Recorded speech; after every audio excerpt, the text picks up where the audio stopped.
दशकों तक दुनिया भर में सबसे तेज ग्रोथ करने वाले चीन को अब मिल रही है सबसे तगड़ी चुनौती।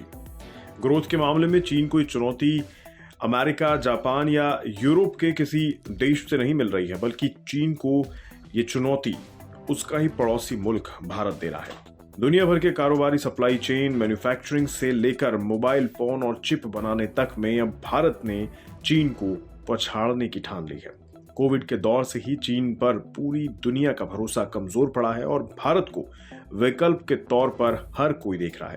सरकार की कारोबार बढ़ाने की नीतियों से भी देश में कारोबारी माहौल सुधरा है और यही वजह है कि जब पूरी दुनिया सुस्ती और मुश्किल के दौर में है, तब भारत ग्रोथ पर उम्मीद से भी बेहतर प्रदर्शन कर रहा है।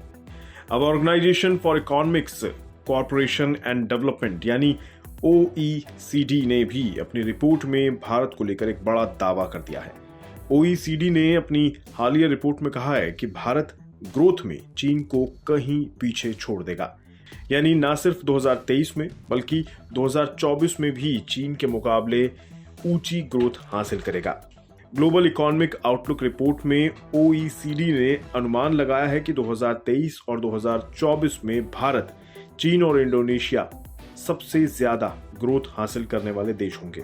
OECD ने अनुमान जताया है कि 2023 में भारत की ग्रोथ 6% रहेगी, जबकि चीन की ग्रोथ 5.4% और इंडोनेशिया की 4.7% ग्रोथ रहेगी। हालांकि OECD ने कहा है कि 2022-23 में मजबूत फर्म सेक्टर उत्पादन और सरकारी खर्च की बदौलत भारत की आर्थिक ग्रोथ उम्मीद से ज्यादा रही, लेकिन मौजूदा फाइनेंशियल ईयर में सुस्त ग्लोबल डिमांड और ऊंचे इंटरेस्ट रेट से भारत की ग्रोथ 6% के करीब रहेगी।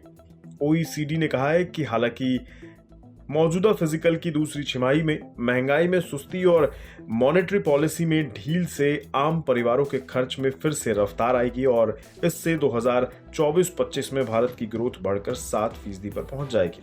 हालांकि मौजूदा फिजिकल के लिए OECD का 6% का फोरकास्ट रिजर्व बैंक के 6.5% के फोरकास्ट से कम है। दूसरी तरफ इंटरनेशनल मॉनेटरी फंड IMF ने इस साल भारत की ग्रोथ 5.9% रहने का अनुमान दिया है, जबकि वर्ल्ड बैंक ने कहा है कि 2023-24 में भारत की ग्रोथ 6.3% रह सकती है।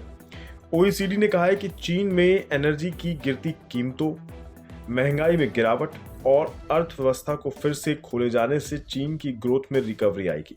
हालांकि ये रिकवरी पिछले स्टैंडर्ड्स के मुकाबले कमजोर रही है। दूसरी ओर भारत को लेकर OECD ने बड़ी उम्मीद जाहिर की है। OECD ने कहा है कि 2022 में भारत का पूरे साल का ग्रोथ मोमेंटम इस साल भी जारी रहने की उम्मीद है।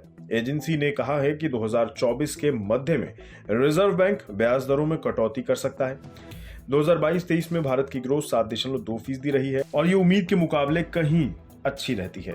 इसके साथ ही GST, कार सेल्स और मैन्युफैक्चरिंग PMI जैसे माइक्रो इकोनॉमिक्स आंकड़े भी अच्छे रहे हैं। ऐसे में भारत की ग्रोथ को लेकर दुनिया भर की एजेंसियां बुलिश हैं। अब OECD ने अपनी रिपोर्ट में चीन समेत दुनिया की बाकी बड़ी अर्थव्यवस्थाओं के मुकाबले भारत की ग्रोथ ज्यादा रहने का अनुमान जता दिया है।